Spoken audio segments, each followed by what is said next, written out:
Belgique, les premiers ministres appellent la majorité à surmonter ses divisions. Actualité internationale, Tunisie, peine de mort et prison pour le meurtre de 8 soldats sur le mont Charambi. République démocratique du Congo, annoncé pour 15 jours au maximum, les dialogues politiques ouverts le 1er septembre s'enlisent à Kinshasa. Fait divers, 25 ans, jeune et belle, Nakou Justine mène une vie de millionnaire grâce à l'agriculture. Comme invité du journal, Madame Mandaïla, ancienne secrétaire d'État dans les gouvernements Verhofstadt, conseillère communale à Etterbeek. Madame, mademoiselle, monsieur, bonjour. Le journal d'Al-Mouwatin. Dans son allocution hier à la Chambre, le Premier ministre Charles Michel a appelé la majorité à surmonter ses divisions à l'heure où le gouvernement n'est toujours pas parvenu à approuver son budget ni conclure un accord sur les réformes qu'il doit mener. Il a énuméré de manière très générale ces réformes, entre autres, la révision de la loi de 1996 sur la compétitivité des entreprises, l'agenda numérique, fiscalité juste, ainsi que les stratégies d'investissement. On peut retenir un fait marquant au moment de son allocution. Le président de la NVA, Bardé Oever, a fait une brève apparition pendant les débats, préférant quitter l'hémicycle lorsqu'il a été pris à partie par Marco Van Hees du PTB. Une photo de lui, prise pendant les débats, alors qu'il lisait son journal à la buvette des parlementaires, a suscité les commentaires acerbes de plusieurs députés de l'opposition. L'actualité internationale nous mènera tout d'abord en Tunisie, où la justice vient de rendre son verdict, peine de mort et prison pour le meurtre de 8 soldats sur le mont Charambi en 2013. 76 personnes, pour la plupart en fuite, ont été condamnées à des peines allant de 7 ans de prison à la peine de mort pour le meurtre de 8 soldats tunisiens en 2013, a annoncé mercredi le parquet. Pour rappel, les militaires avaient été sauvagement tués et certains égorgés dans une embuscade le 29 juillet 2013 sur le mont Charambi, à la frontière algérienne, où l'armée tunisienne traque des djihadistes depuis 2012. Sur les 76 accusés, seuls 6 sont en détention et un a comparu libre pendant ces procès qui a commencé fin 2014. Sur les 7 Tunisiens, l'un a été condamné à la peine capitale, un autre à 13 ans de prison et 4 ont écopé de 7 ans. Les derniers a bénéficié d'un non-lieu. Les accusés sont au nombre de 69, en majorité des Algériens. Les peines à leur encontre vont de 40 ans de prison à la peine de mort. Ils ont été reconnus coupables d'homicide volontaire avec préméditation, complicité et crimes terroristes. République démocratique du Congo, le 10 octobre dernier, plusieurs diplomates occidentaux ont échangé de nouveau avec le président de l'UDPS, M. Étienne Tshisekedi. L'entretien a essentiellement tourné autour de la nécessité d'organisation d'un vrai dialogue inclusif pour résoudre la crise politique qui menace la stabilité politique de la RDC. L'Église catholique a suspendu sa participation à ces négociations conduites sous la facilitation de l'ancien Premier ministre togolais Edem Kodjo, et les travaux sont boycottés par les rassemblements de l'opposition rangés derrière Étienne Tshisekedi et Moïse Katumbi. Ces derniers jours, une partie de la communauté internationale, États-Unis en tête, envisage de remplacer Edem Kodjo par Kofi Annan, ancien secrétaire général des Nations Unies. Les camps présidentiels, pour lesquels il n'est pas question de remplacer Edem Kodjo, menacent de récuser les facilitateurs qu'on pourra lui présenter si les propositions formelles étaient faites. Pour les faits divers, les images qui nous viennent de la Côte d'Ivoire, Nakou Justine, une Ivoirienne de 25 ans, mène une vie de millionnaire. Elle s'est investie très tôt dans la culture vivrière, les choux, les céréales, les carottes et l'élevage de volailles. Aujourd'hui, elle embauche du personnel et gère son propre business. C'est vraiment un exemple à suivre. Nous accueillons sur ces plateaux Madame Mandaïla, ancienne secrétaire d'État dans les gouvernements Verhofstadt, qui est également conseillère communale à Etterbeek. Bonjour Madame Mandaïla. Bonjour. Une foule immense a accueilli M. Tshisekedi le 24 juillet dernier à Kinshasa. Ils étaient encore nombreux quelques jours plus tard, c'est-à-dire le 31 juillet, pour son meeting. Après les tristes événements du 19 et du 20 septembre dernier, à Kinshasa, pensez-vous que M. Kabila bénéficie encore du soutien de sa population? Normalement, quand on regarde les événements du 19 et du 20, et aussi les derniers événements du dimanche passé au stade, lors d'un match de football, où tout le monde, la plupart en tout cas des spectateurs qui étaient là, scandaient les départs du président Kabila. Je pense qu'aujourd'hui, le président Kabila ne bénéficie plus du soutien de sa population, la grande majorité du soutien de sa population, si ce n'est de sa classe politique, de sa famille politique. Donc suite à cela, je pense qu'il y a des leçons à tirer. En tout cas, la majorité présidentielle doit tirer des leçons par rapport à ces phénomènes, ou on pourrait dire à ces désavouements de la part de sa population.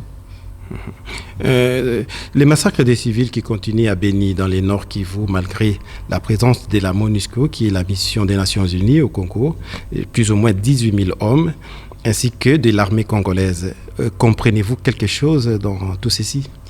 Mais ça fait déjà plus de 15 ans que l'Est de la RDC vit au rythme de rébellions, de guerres qui meurtrissent en fait la population. Et en plus de ça, au sud de la MONUSCO, qui, me semble-t-il, aujourd'hui ne fait pas grand-chose.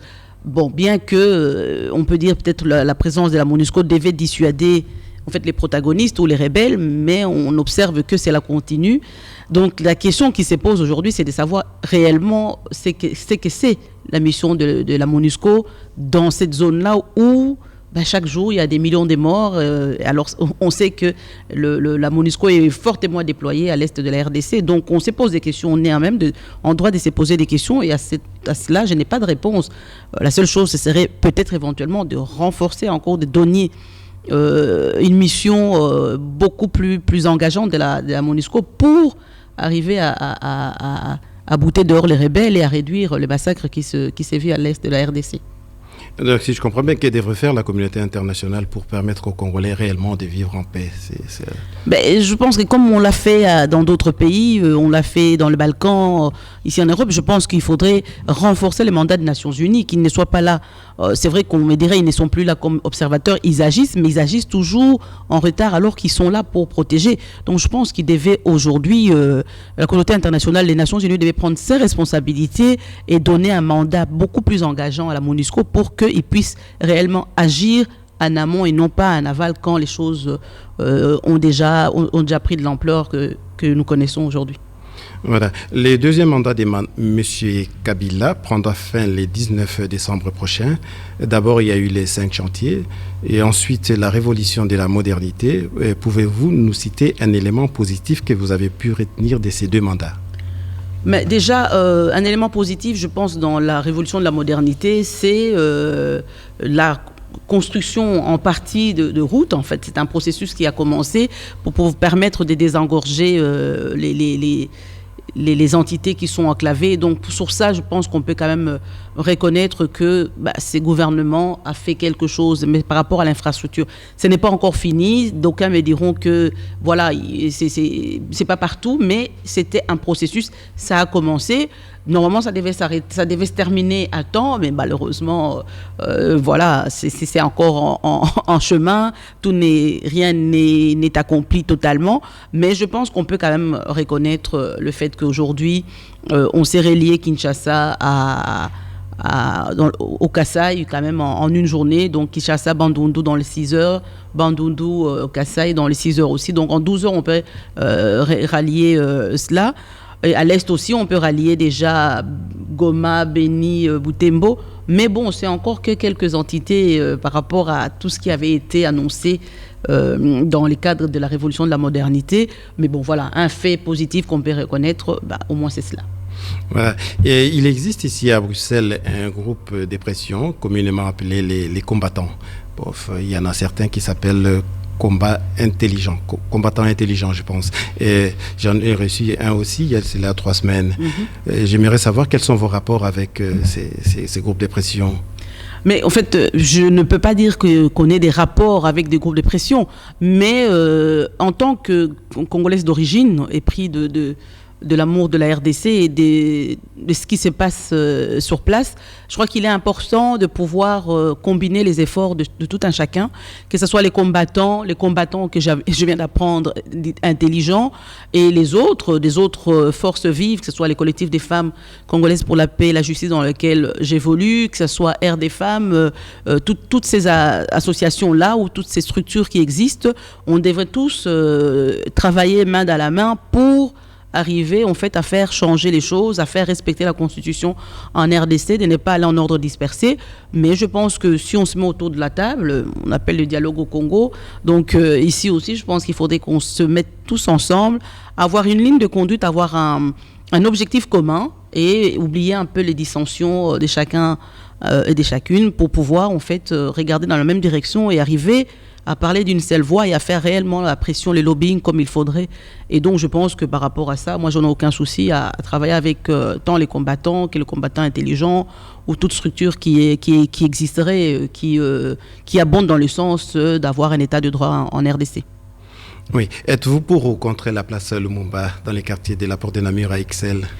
C'est un peu facile de dire pour ou contre, mais je pense qu'aujourd'hui, on ne peut pas, en tout cas, le quartier, la commune d'Ixelles ne peut pas faire fi de l'histoire qui existe entre le Congo et la Belgique, de l'histoire de Lumumba, de l'indépendance. Donc aujourd'hui, dire non tout simplement à cette place, en évoquant le fait que ça va amener des troubles, au contraire, je trouve que les raisons ne sont pas du tout valable. Moi, je pense plutôt qu'en ayant une place Lumumba dans le quartier Matongé, ça apaiserait beaucoup de tensions entre la communauté congolaise et les autorités de la commune d'Ixelles. Et aussi, ça va permettre une réconciliation entre les Belges et les Congolais. Donc, je pense que c'est quelque chose plutôt... Il faut voir ça dans un sens positif, plutôt que dans ce sens négatif qu'évoquent ou bien qu'annoncent les autorités de la commune d'Ixelles. Ils sont en train de faire fausse route. Je pense que mettre cette place-là permettra réellement d'apaiser et d'aller dans le bon sens, dans le cadre d'une bonne cohésion sociale. Nous allons revenir à l'actualité belgo-belge. Les PTB montent dans les sondages au sud du pays, ainsi qu'à Bruxelles. Vous arrive-t-il d'en parler chez Défi, ou vous avez des craintes par rapport à ça ou... Nous, au Défi, non, on n'a pas des craintes parce que, voilà, nous travaillons, nous avons 2 ministres au gouvernement de la région de Bruxelles-Capitale qui sont réellement en train de travailler. Je pense que l'action du gouvernement de la région de Bruxelles repose entre autres sur les épaules de ces 2 ministres-là, Didier Gauzoin et Cécile Jodogne. Donc, par rapport au PTB, non, nous, on ne craint rien. C'est plutôt, je pense que le socialiste, le PS et Écolo qui ont peut-être quelque chose à craindre parce que c'est finalement la gauche de la gauche, dont on est du centre. Et donc, par rapport à ça, en fait, on consolide notre position, notre 3e place à Bruxelles. On essaie de gagner des marges au niveau de la région wallonne. Donc, voilà, nous, on est au Défi, on est très, très serein par rapport à la montée du PTB. Je crois que ce sont les autres qui ont plus à craindre. Très, très serein. Vous êtes conseillère communale à Etterbeek. Dans 2 ans, ce sera les élections communales. Envisagez-vous une entente avec d'autres formations politiques ou peut-être un accord préélectoral à signer? Non, pour le moment, nous, on se concentre sur les travaux des défis. Nous nous concentrons sur notre rôle en tant que membre de l'opposition pour contrôler l'exécutif. Donc, pour le moment, nous ne sommes pas dans cette configuration-là. Nous sommes en train de travailler. Nous irons au contact avec les citoyens et comme on le dit au Défi, voilà, ce sont les citoyens qui vont décider aux urnes, on leur fait confiance et on y travaille pour cela. Donc les accords, pour le moment, nous, on n'est pas dans cette configuration-là. On est en train de travailler, on est au service de la population et on continuera à l'être. Voilà les mots de la fin. Les élections américaines intéressent tout le monde, y compris les Congolais aussi, la communauté congolaise. Êtes-vous pour Hillary Clinton ou Donald Trump? En fait, dans la configuration actuelle, on pourrait dire entre la peste et le choléra, il faut choisir. C'est un peu difficile, mais je pense en toute honnêteté, aujourd'hui, je choisirais Hillary Clinton face à Donald Trump, qui est un danger public. Ce monsieur est un danger public et je ne comprends pas que les Américains ne puissent pas prendre la mesure de la chose. Mais ceci dit, cas de force majeure, on choisit Hillary parce que quand on regarde la politique africaine de Bill Clinton à l'époque, je pense que c'est ça qui a conduit en fait l'Est de la RDC à être en proie à des guerres et des rébellions incessantes. Donc quelque part, je me dis, est-ce que cette politique par rapport à l'Afrique, par rapport à la RDC ou par rapport à l'Est de l'Afrique, est-ce qu'elle sera bénéfique? Je ne sais pas.